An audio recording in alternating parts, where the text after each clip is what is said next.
Okay, good students. तो up to last lecture मैंने आपको रिफ्रैक्शन के बारे में पढ़ाया था।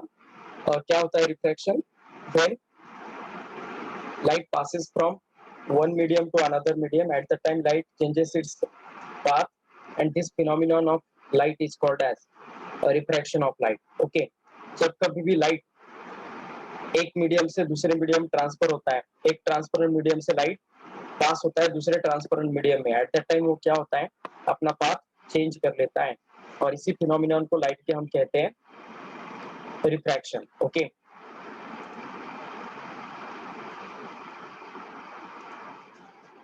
तो रिफ्रैक्शन के दो केसेस मैंने आपको बताए थे। लाइट जब डेंसर मीडियम से रेयर मीडियम जाता है ना, at that time light bend होगा।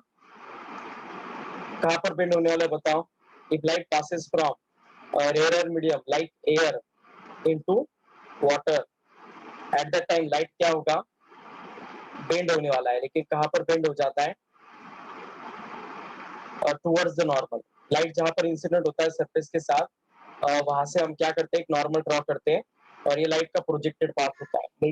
जाना लाइट ने प्रोजेक्टेड पाथ की तरफ से, लेकिन वो टिल्ट हो जाता है टुवर्ड्स द नॉर्मल। ओके, ऐसा कुछ डिग्री से टिल्ट हो जाता है, इसे एंगल ऑफ रिफ्रैक्शन कहा जाता है और इसे एंगल ऑफ इंसिडेंस कहते हैं।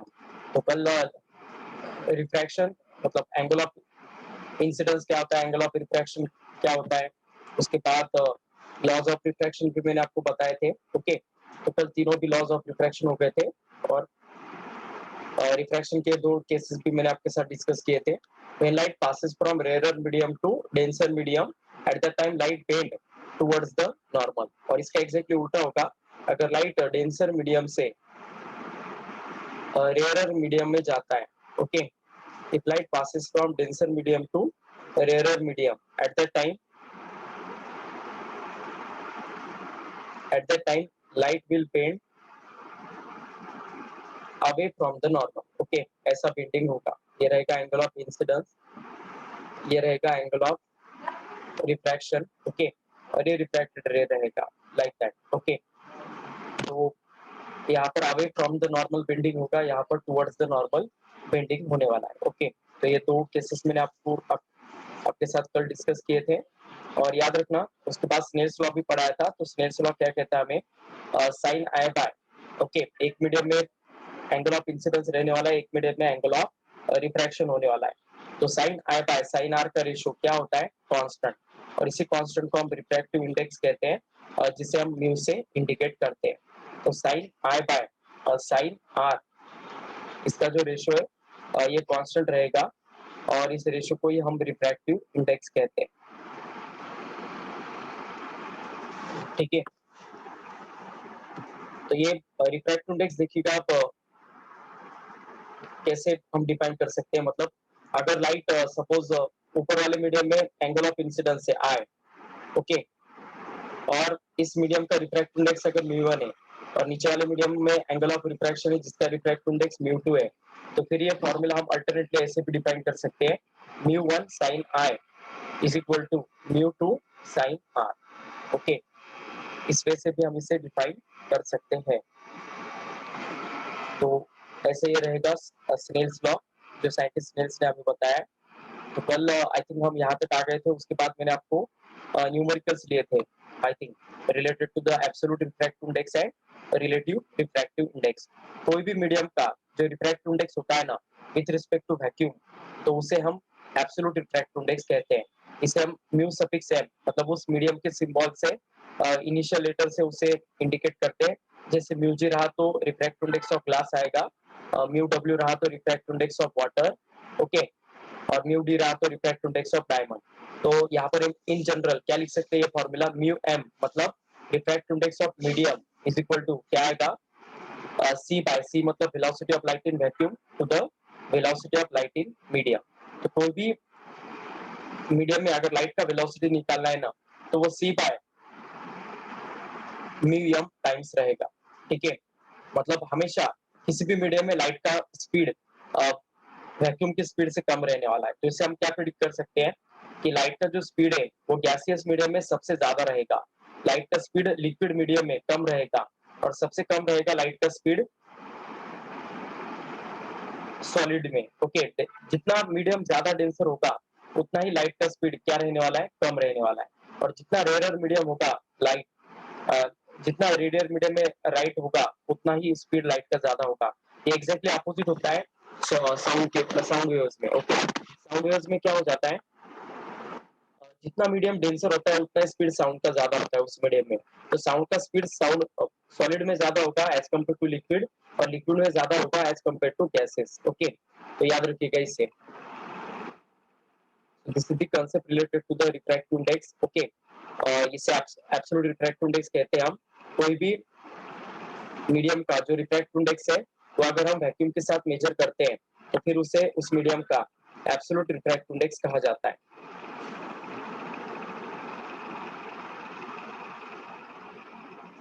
जस्ट 1 मिनट, मैं नेक्स्ट पेज ओपन करता हूँ।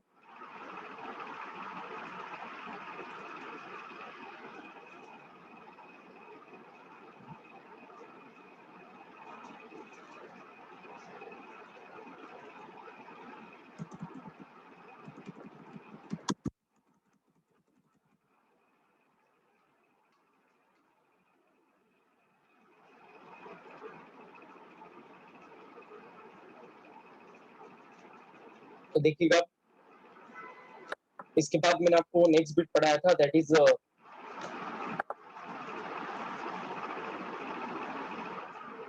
Relative refractive index.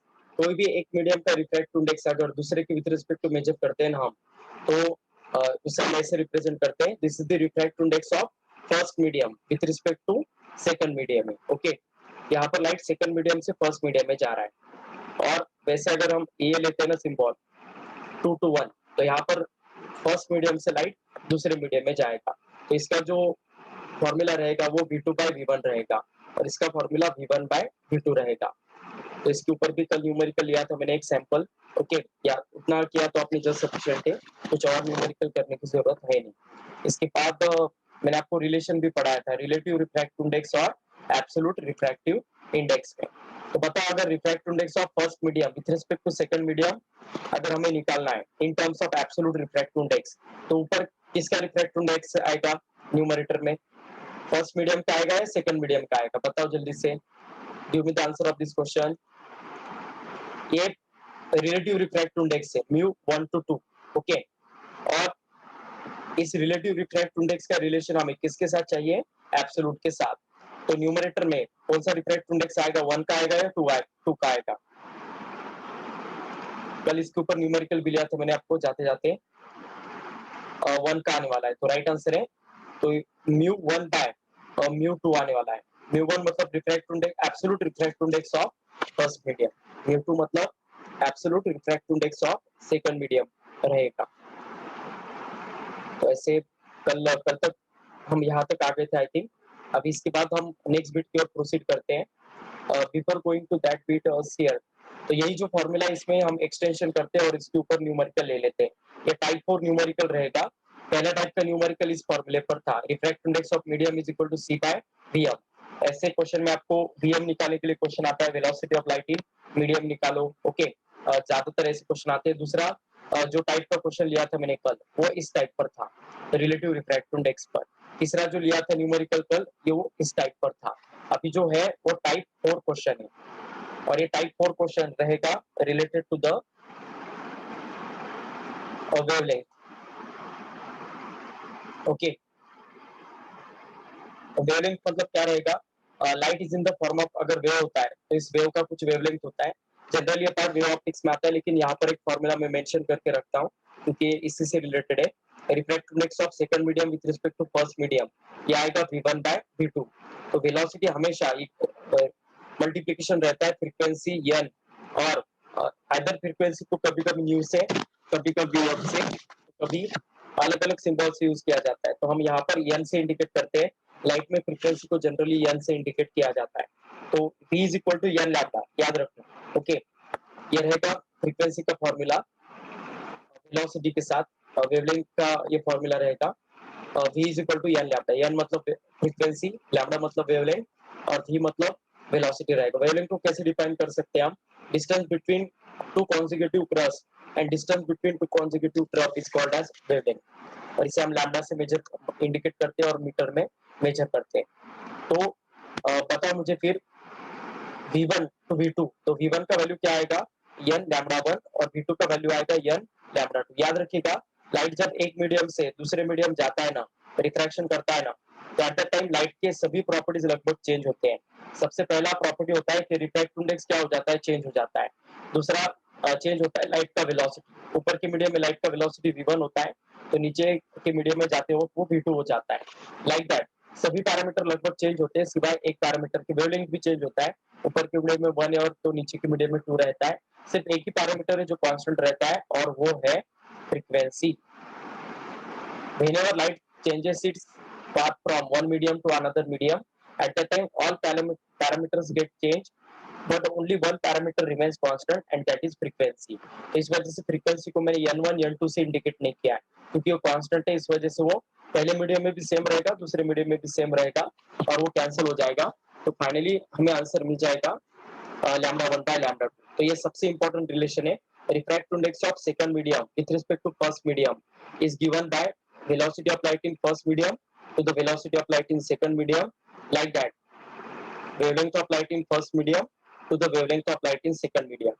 wavelength और velocity एक दूसरे को डायरेक्टली प्रोपोर्शनल होते हैं, इस वजह से जो velocity का रेशियो रहेगा वही रेशियो wavelength का रहता है। फ्रीक्वेंसी दोनों मीडियम में कांस्टेंट होगा और एब्सोल्यूट रिफ्रैक्टिव इंडेक्स के टर्म में निकालते तो mu2 by mu1 रहेगा। तो ये भी फॉर्मूला इसमें याद रखिएगा। तो ये सबसे की फॉर्मूला है अभी तक जो मैंने सेक्शन पढ़ाया आपको, उसमें सबसे ज्यादा लगने वाला फॉर्मूला है। तो इतना बीट आप अच्छे से लिख कर रखना। ये रिलेशन इसके ऊपर लगा तो हम ये बीट खत्म होते होते हायर ऑर्डर की क्वेश्चंस इसके ऊपर लेते हैं।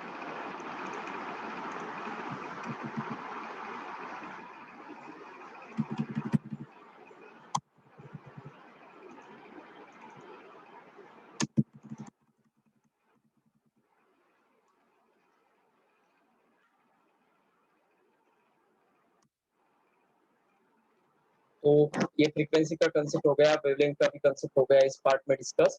इसके ऊपर भी न्यूमेरिकल लेते हैं हम टाइप 4 पर, लगा तो टॉपिक खत्म होने के बाद लेते हैं। तो अभी रिफ्रैक्शन का ये इंपॉर्टेंट बिट खत्म हो गया और ये जो हमारा है ना स्नेल्स लॉ, वो इस फॉर्मेट में भी याद रखिएगा। फर्स्ट मीडियम में अगर लाइट का एंगल ऑफ इंसिडेंस है तो उस मीडियम का रिफ्रैक्टिव इंडेक्स mu1 रहेगा, दूसरे मीडियम का mu2 रहेगा।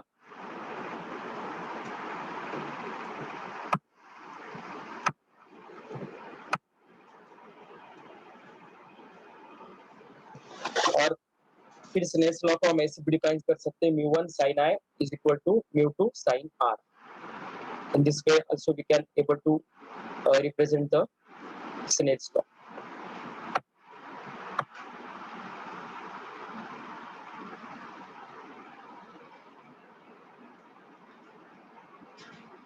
Now see here, next bit की ओर जाना इस टॉपिक के, और इस बिट का हेडिंग दीजिएगा apparent depth and apparent depth। तो apparent depth हमें निकालना पड़ता है। अब देखिएगा कैसे रहता है, क्या रहता है ये बिट। कोई भी अगर सपोज ये एक पानी से भरा हुआ बीकर है और इस बीकर के बॉटम में है ना एक कॉइन है, तो ये कॉइन का ये रियल डेप्थ हुआ, रियली वो बॉटम पर होता है इस बीकर के। सपोज इस बीकर का ये जो पोजीशन है यहाँ से लेकर यहाँ तक ये जो डिस्टेंस रहेगा इसे कहा जाता है रियल डेप्थ। ओके, इसे आरडी से हम इंडिकेट करते हैं, it is the real depth. और ये रिफ्रैक्शन की वजह से हमें क्या होता है, थोड़ा ऊपर नजर आता है। Okay, due to the refraction it appears slightly higher than its actual position. Okay, तो ऐसे ही हमें नजर आने वाला है। होता है यहाँ पर ये, लेकिन रिफ्रैक्शन ऊपर जब लाइट जाता है ना, मतलब ये लाइट इसका ऐसे जाने वाला है, ये लाइट इसका ऐसे जाने वाला है। तो यहाँ पर जो पर्सन रहेगा ना उसको ऐसा इल्यूजन होता है कि ये लाइट नीचे से ना आते हुए थोड़ा ऊपर से आ रहा है। ओके, जस्ट 1 मिनट, यहाँ पर ज्यादा डार्क हुआ है, थोड़ा करेक्शन करता हूँ। एक्चुअल में लाइट नीचे से ऊपर जाता है, लेकिन बेंड ऊपर जब किसी पर्सन की आंखों के अंदर चला जाता है ना, तो ये पर्सन को ऐसा अपीयर होता है कि ये लाइट यहाँ से ना आते हुए यहाँ से आ रहा है। ओके, और इस वजह से उसका जो पोजीशन है उसे स्लाइटली ऊपर नजर आता है। उसके एक्चुअल पोजीशन से। तो इस पोजीशन को एपरेंट डेप्थ कहा जाता है। इसे हम एपी से इंडिकेट करते हैं। डीएपी मतलब एपरेंट डेप्थ रहेगा और ये रियल डेप्थ रहेगा डीआरडी। ये जो डिस्टेंस है ये रियल डेप्थ है। रियल डेप्थ कॉइन का ये रियल डेप्थ और एपरेंट डेप्थ क्या है ये। तो फिर इसका फॉर्मूला होता है उस मीडियम का अगर रिफ्रैक्टिव इंडेक्स चाहिए ना हमें तो उसका फॉर्मूला रहेगा refractive index of denser medium with respect to rarer medium is equal to रहने वाला है real depth upon apparent depth. तो ये फॉर्मूले से आप फाइनल आंसर निकाल सकते हो। और real depth upon apparent depth refractive index of that medium अगर चाहिए तो ठीक है। कुछ दिक्कत अब इसमें तो एपरेंट डेप्थ हमेशा कम रहेगा और रियल डेप्थ इस केस में ज्यादा आएगा। इस केस में लाइट कहां से कहां जा रहा है पता बच्चों। इस केस में लाइट रेयरर मीडियम से डेंसर मीडियम जा रहा है। If light passes from rarer medium to denser medium at that time the formula for refractive index is given by uh, real depth upon apparent depth। तो इस फॉर्मूले से भी आप रिफ्रैक्टिव इंडेक्स को निकाल सकते हो। तो इसके ऊपर एक क्वेश्चन लेते हैं।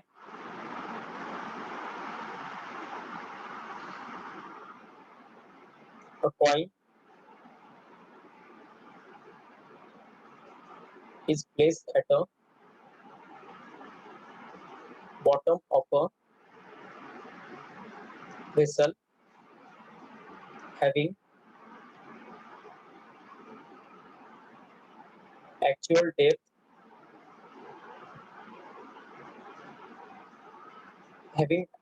depth रहेगा 6 centimetre and refractive index of water मतलब ऐसा ब्रैकेट में दिया जाता है and refractive index of water is 4/3 then find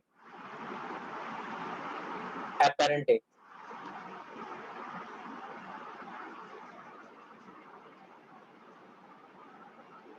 तो बताओ फिर apparent depth कितना आएगा।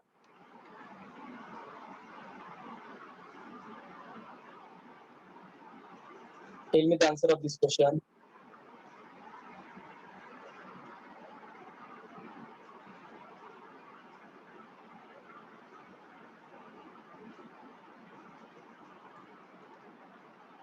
सभी सॉल्व कीजिएगा इस क्वेश्चन को और आंसर बताइएगा। 4.5 8 कितना फ्लक्चुएशन क्यों आ रहा है आपके आंसर में। अच्छे से सॉल्व कीजिएगा। रिफ्रैक्टिव इंडेक्स ऑफ वाटर 4/3 है।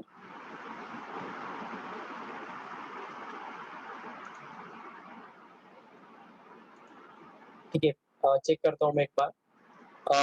अभी देखिएगा यहाँ पर refractive index of water with respect to air मतलब वैक्यूम लेना पड़ेगा हमें ऐसा एज्यूम करते हैं हम क्योंकि वैक्यूम और एयर का रिफ्रैक्टिव इंडेक्स सेम होता है और वो 4/3 दिया है हमें। और इसका फॉर्मूला क्या आएगा real depth upon apparent depth. Apparent depth निकालना है यहाँ पर। Apparent depth is equal to आएगा real depth upon mu W V मतलब refractive index of water with respect to vacuum. तो वैक्यूम लिखने की जरूरत होती नहीं है। रियल डेप्थ उन्होंने बताया कि एक्चुअल डेप्थ यहाँ पर दिया है 6 सेंटीमीटर ये रियल डेप्थ होता है डिवाइडेड बाय 4/3 आएगा। तो ये 3 डिनोमिनेटर के डिनोमिनेटर में तो न्यूमरेटर में जाके मल्टीप्लाई होगा 18/4 आ जाएगा। 4 1 जा 4 4 4 जा 16 आएगा 2 बचेगा 20 4 5 जा। तो फाइनल आंसर आएगा इस क्वेश्चन का 4.5 सेंटीमीटर। समझ में आ गया बच्चों सभी को। Give me the reply fast. तो इसमें ठीक है इसमें से एपरेंट डेप्थ निकाला जाता है।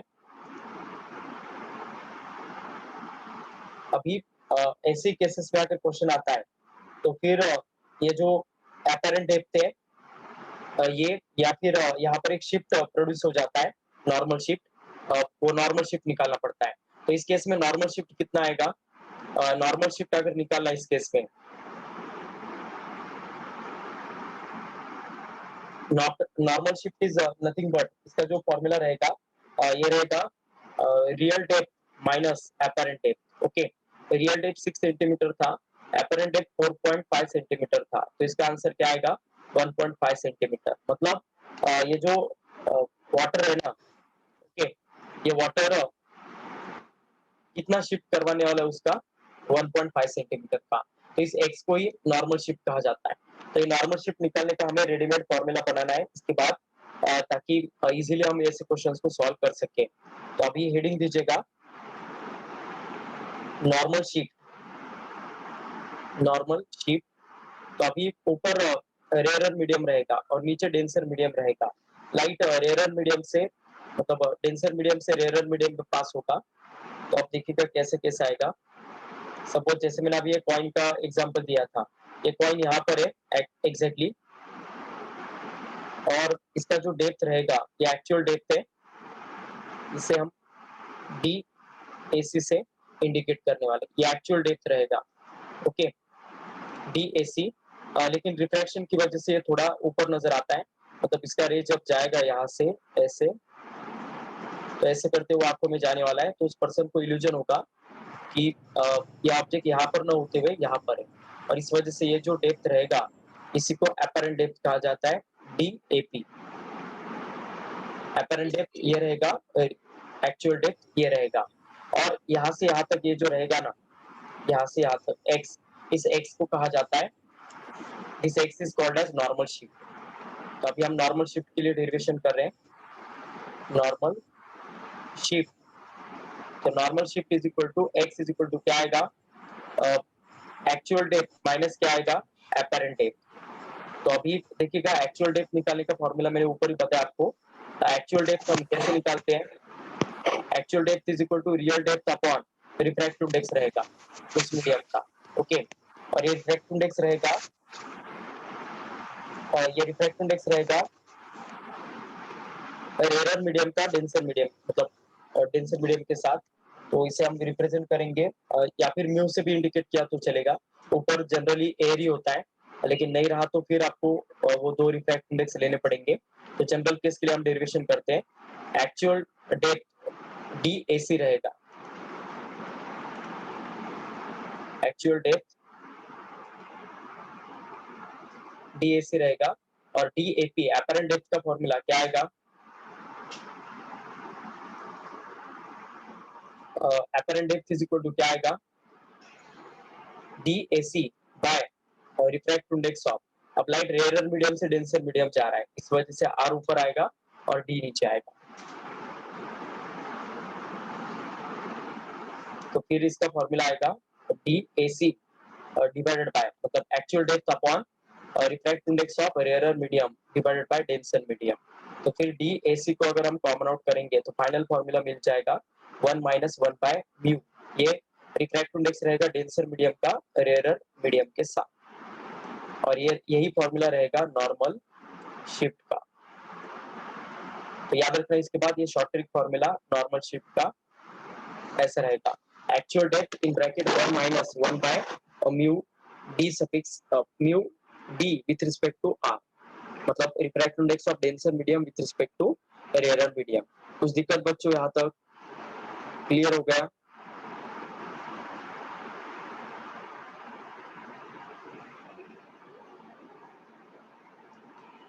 तो ऐसे केसेस में नॉर्मल शिफ्ट जनरली निकाला जाता है। बोलो, किसी को कुछ दिक्कत?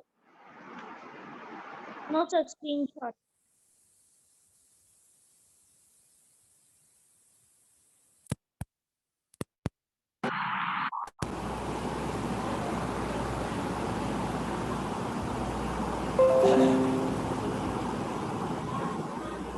तो देखिएगा अब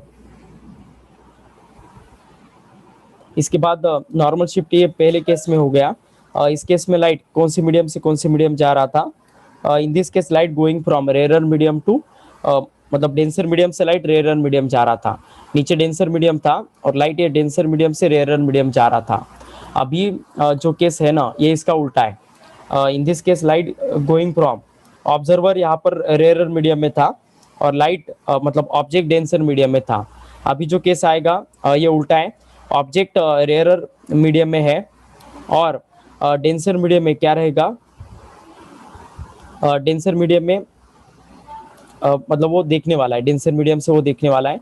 जैसे मछली किसी बर्ड को अगर देखता है तो फिर एट द टाइम जो केस ऑकर होगा वो केस हमें देखना है।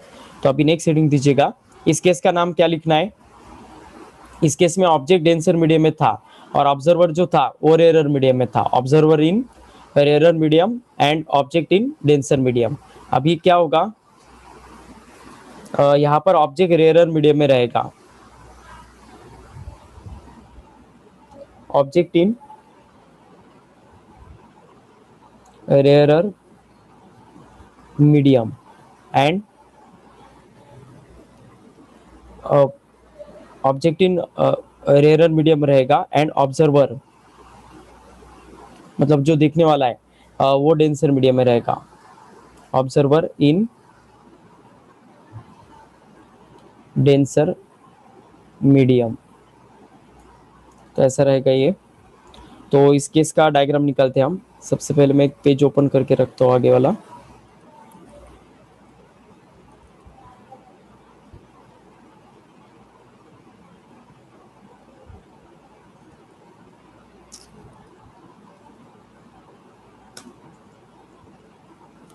ठीक है, तो आप देखिएगा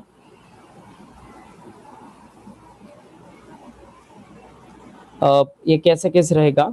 अब वाटर के नीचे अगर कोई मछली है तो वो क्या करने वाली है, ठीक है, ये नया मछली मैंने इन्वेंट किया है, ज़्यादा मन पर मत लो इसे। ओके, होता है ऐसा, इमेजिनरी मछली बोल के इमेजिन करो। ठीक है, तो ऐसा ये मछली रहेगा। ठीक है, उसको हम प्रोपेलर निकालते हैं उड़ने के लिए। तो ऐसे मछली रहेगा और ये मछली क्या करने वाला है, आप देखिएगा ऊपर कोई बर्ड अगर फ्लाई कर रहा है तो उसे देखने वाला है। तो रिफ्रैक्शन की वजह से ये बर्ड हमें कहीं और नजर आने वाला है। ओके,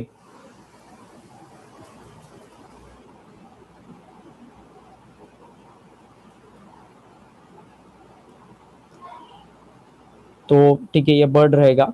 ठीक है, लग रहा है बर्ड ये अच्छे से। तो अभी ये जो बर्ड है ये हमें एक्चुअल साइज से ऊपर नजर आने वाला है, जहां से दिखाई देने वाला है वहां से ये थोड़ा ऊपर नजर आएगा रिफ्रैक्शन की वजह से। मतलब इसके रेज जब बेंड होकर इस मछली की आंख में जाने वाले हैं तो इस मछली को अपीयर होगा कि ये बर्ड यहाँ पर नहीं, यहाँ पर है। ओके, ये मीडियम के आसपास है। ठीक है, यहाँ पर निकालता हूँ मैं बर्ड।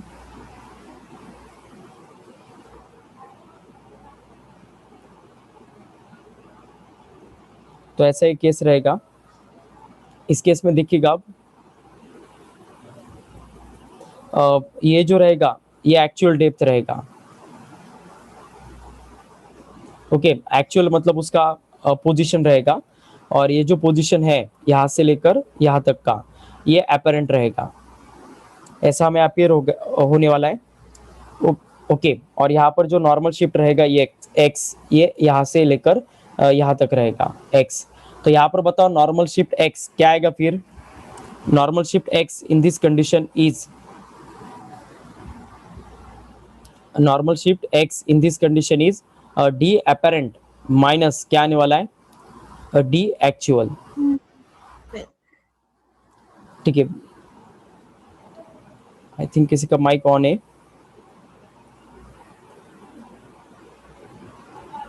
ओके, तो D apparent minus D actual रहेगा, यहाँ पर उल्टा रहेगा। और फिर यहाँ पर हम फॉर्मूला अगर पुट करते हैं डी अपेरेंट का, तो अपेरेंट डेप्थ क्या रहेगा आप देखिएगा सीयर। तो अपेरेंट डेप्थ का यहाँ पर फॉर्मूला रहेगा म्यू इंटू डी ए सी रहेगा। यहाँ पर उल्टा रहेगा क्योंकि रिफ्रैक्टिव इंडेक्स यहाँ पर रिवर्स हो रहा है। यहाँ पर लाइट कौन से मीडियम से कौन से मीडियम जा रहा है। In this condition light going from rarer medium to denser medium. पिछले कंडीशन में लाइट कहाँ से कहाँ जा रहा था, डेंसर मीडियम से रेयरर मीडियम में जा रहा था। यहाँ इस वजह से वहाँ पर जो रिफ्रैक्टिव इंडेक्स था वो हमने refractive index of denser medium with respect to rarer medium लिया था। लेकिन यहाँ पर लाइट उल्टा जा रहा है, रेयरर मीडियम से डेंसर मीडियम जा रहा है। इस वजह से यहाँ पर फॉर्मूला आएगा एपरेंट डेप्थ का म्यू इंटू डी ए सी आएगा। तो फिर ये फॉर्मूला अगर हम ऊपर पुट करेंगे तो क्या आएगा फिर देखिएगा mu into D A C minus D A C. तो यहाँ पर फिर फॉर्मूला आएगा D A C is equal to mu minus 1। तो ये रहेगा नॉर्मल शिफ्ट एक्स का फॉर्मूला। Is it okay? तो यही फाइनल आंसर रहेगा। तो दोनों फॉर्मूले डिफर कर लेना अच्छे से। क्या डिफरेंस है दोनों फॉर्मूले में, इन दिस मतलब इस केस में क्या डिफरेंस रहेगा आप देखिएगा। नॉर्मल शिफ्ट ऊपर वाले केस में D actual in bracket 1 minus 1 by refractive index of denser medium with respect to rarer medium रहेगा, और इस केस में D A C in bracket mu minus 1 रहेगा। यहाँ पर अलग केस है, वहाँ पर अलग केस है। दोनों केस में लाइट कहाँ से कहाँ जा रहा है अच्छे से ऑब्जर्व कीजिएगा, ठीक है। और ये जो रिफ्रैक्टिव इंडेक्स है ये कुछ ऐसा है,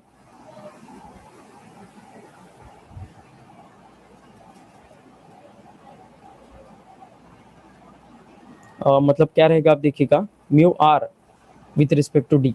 ओके, मतलब रिफ्रैक्टिव इंडेक्स ऑफ ये जो म्यू है ना, ये क्या इंडिकेट कर रहा है, refractive index of rarer medium with respect to denser medium. Light जिस मीडियम से निकलता है ना, वो मीडियम नीचे होता है हमेशा, याद रखना। ओके, जैसे पिछली बार लाइट डेंसर मीडियम से निकला था, इस वजह से डेंसर मीडियम नीचे था यहाँ पर, ठीक है। तो रिफ्रैक्टिव इंडेक्स जहाँ से लाइट, मतलब लाइट कौन सी मीडियम से कौन सी मीडियम में जा रहा है उसके ऊपर ये रिफ्रैक्टिव इंडेक्स डिपेंड होता है। जैसे पिछली बार डेंसर से रेयरर जा रहा था, इस वजह से refractive index of denser medium with respect to rarer किया था, और इस बार लाइट रेयरर मीडियम से डेंसर में जा रहा है, इस वजह से refractive index of rarer medium with respect to denser medium हमने किया है। ये हो गया नॉर्मल शिफ्ट के बारे में, दोनों भी केसेस इसके हो गए। इसके बाद नेक्स्ट केस आएगा लैटरल शिफ्ट। तो लैटरल शिफ्ट मतलब क्या रहेगा, ये हमारे ग्लास स्लैब में ऑकर होता है। सपोज ये हमारा ग्लास स्लैब अगर है, ये नॉर्मल रहेगा,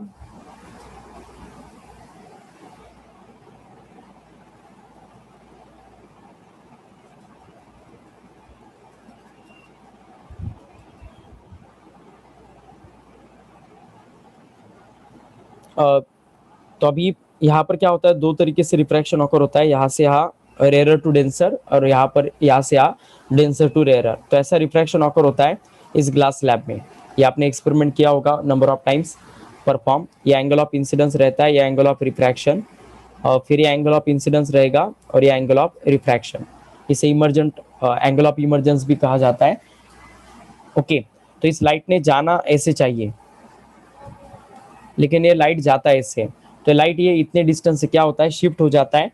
इसी को कहा जाता है लैटरल शिफ्ट। तो सपोज ये जो परपेंडिकुलर डिस्टेंस होता है लाइट के प्रोजेक्टेड पाथ और लाइट के एक्चुअल पाथ में, इसी को लैटरल शिफ्ट कहा जाता है। इससे सपोज अगर हम डी से इंडिकेट कर रहे हैं, तो फिर ये डी निकालने का फॉर्मूला होता है, ये पहले केस का जो एंगल ऑफ रिफ्रैक्शन, इसे आर से इंडिकेट किया जाता है, और अल्टीमेटली ये जो एंगल रहेगा इसे हम आई माइनस आर से इंडिकेट करते हैं।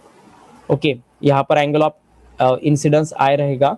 तो अभी इसका फॉर्मूला रहता है टी बाय टी, मतलब वो थिकनेस ऑफ ग्लास स्लैब रहेगा। ये ग्लास स्लैब का कुछ ना कुछ थिकनेस रहने वाला है, तो वो थिकनेस मतलब भी क्या रहता है, टी रहता है। यहाँ से यहाँ तक ये जो थिकनेस रहेगा वो टी रहेगा। तो फिर ये आएगा T divided by cos of R, T divided by cos of R in sine I minus R आएगा। तो इस ऐसा ये बीट रहने वाला है। कुछ दिक्कत अब यहाँ तक? तो ये रहेगा लैटरल शिफ्ट निकालने का फॉर्मूला। इसे अच्छे से याद रखना, सभी फॉर्मूलेस हमें लगने वाले हैं। इसके बाद नेक्स्ट रहेगा transparent glass slab. Transparent glass slab का नॉर्मल शिफ्ट हमें निकालना है। तो अगर एक टी थिकनेस का, मतलब ये लैटरल शिफ्ट था, लैटरली ये शिफ्ट हुआ था रेज, तो इस वजह से ये फॉर्मूला आ गया। अब उतने ही थिकनेस टी रहने वाले ग्लास स्लैब को अगर हम सामने से ऑब्जर्व करते हैं लैटरली, तो फिर एट द टाइम ये कैसे शिफ्ट ऑकर करेगा, ये हमें देखना है। सपोज ये लाइट रे अगर ऐसे ऐसे जा रहा है, तो फिर ये रिफ्रैक्शन होने के बाद ऐसे निकल जाता है। तो फिर ये लाइट को कैसे शिफ्ट करेगा नॉर्मली, मतलब एग्जैक्टली ये लाइट यहाँ से जाते हुए नजर आ रहा है, लेकिन जा ऐसे रहा है, तो ये जो होता है इसे नॉर्मल शिफ्ट कहा जाता है। तो ये इसका थिकनेस टी है, तो फिर इसका नॉर्मल शिफ्ट अगर निकालना है एक्स, तो उसे निकालने का फॉर्मूला है T in bracket 1 minus 1 by mu. तो इस फॉर्मूले से नॉर्मल शिफ्ट इस थिकनेस टी रहने वाले ग्लास स्लैब का हम निकालते हैं। ओके, तो इसके ऊपर बेस कुछ फिनोमिनॉन से आपको पता है, बेंडिंग ऑफ एन ऑब्जेक्ट, मतलब जो पेंसिल का एग्जांपल कल मैंने आपको बताया था, पेंसिल हमें बेंड हुआ नजर आता है पानी के अंदर अगर हम डीप करते हैं तो ये फिनोमिनॉन किस वजह से ऑकर होता है? Due to the refraction. Next है ट्विंकलिंग ऑफ स्टार। स्टार्स हमें ट्विंकलिंग करते हुए नजर आते हैं, this also happens due to the refraction. तो इतना ही बीट है रिफ्रैक्शन का, ये फर्स्ट मॉड्यूल हमारा खत्म हो जाता है यहाँ पर। इसके ऊपर कुछ न्यूमेरिकल दिए हैं जो नेक्स्ट वीडियो में हम देखते हैं। बिफोर गोइंग टू दैट, एक फॉर्मूला है जो आपको याद रखना है, और वो रहेगा velocity of light in vacuum निकालने का एक अल्टरनेट फॉर्मूला होता है, C is equal to 1/μ0 into epsilon naught. Mu naught मतलब permeability of free space and epsilon naught मतलब परमिटिविटी ऑफ फ्री स्पेस। तो इस फॉर्मूले से आप फाइनल आंसर निकाल सकते हो। तो ये ट्रिक फॉर्मूला याद रखना, ये यूनिट डायमेंशन निकालते वक्त काम में आता है। इसका रेफरेंस हमें इलेक्ट्रोमैग्नेटिक वेव्स इस टॉपिक में आने वाला है, तो वो टॉपिक जब मैं पढ़ाऊंगा आपको तो एट द टाइम इसका रेफरेंस हमें लगने वाला है, तो इसे सिर्फ याद रखिएगा तब तक। ओके, तो अभी नेक्स्ट वीडियो जो रहेगा उसमें हम रिफ्रैक्शन से रिलेटेड यही जो अभी बीट मैंने पढ़ाया आपको उसके ऊपर कुछ बेसिक लेवल के न्यूमेरिकल्स हम लेने वाले हैं। ठीक है, नॉर्मल शेप, लैटरल शेप, तो इसे अच्छे से लिख कर रखना दूसरे वीडियो में आने से पहले। ये सभी फॉर्मूलेज पर हम कुछ ना कुछ क्वेश्चन लेने वाले हैं अभी, तो सभी फॉर्मूलेज अच्छे से लिख कर रखो, फिर उसके ऊपर हम क्वेश्चन आंसर देखते हैं। तो अभी वीडियो खत्म हुआ है, टाइम खत्म हुआ है,